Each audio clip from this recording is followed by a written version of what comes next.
Black and white म्हणून आपल्याबरोबर आहेत आशिष शेलारजी, जे मुंबई महानगरपालिकेचा पूर्ण प्रभारी म्हणून ते काम बघतायत. त्यांच्याकडे जबाबदारी आहे मुंबई महानगरपालिका भाजपसाठी निवडून आणण्याची. म्हणून आशिषजी खूप खूप स्वागत. धन्यवाद.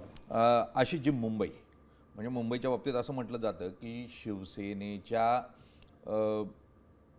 राक्षसाचा जीव जर कोणत्या पोपटात तर ती मुंबई महापालिका आहे, आणि ज्या वेळेला कोणत्याही परिस्थितीत तो पोपट मारायचा असं भाजपनं ठरवलं आहे, अशी चर्चा होते.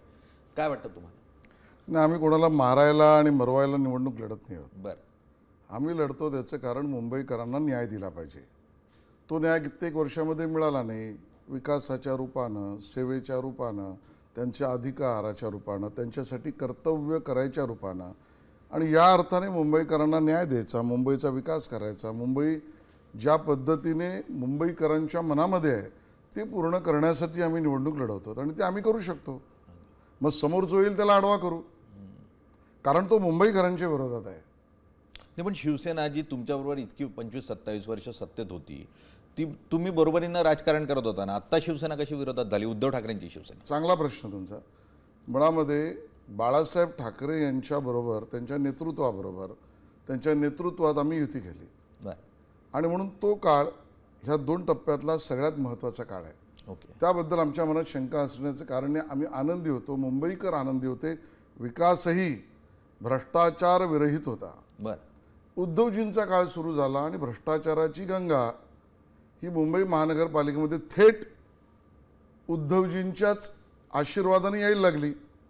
संघर्ष तिथे सुरू झाला, आणि त्या काळामध्ये तुमच्या लक्षात असं येईल, आम्ही त्याआधी आणि त्या काळात पण कुठल्याही निर्णय प्रक्रियेतल्या महत्त्वाच्या पदावर भाजप नव्हतं. बरं, महापौर नाही, स्थायी समिती नाही, अन्य चाव्या ज्या आहेत त्या ठिकाणी नाही.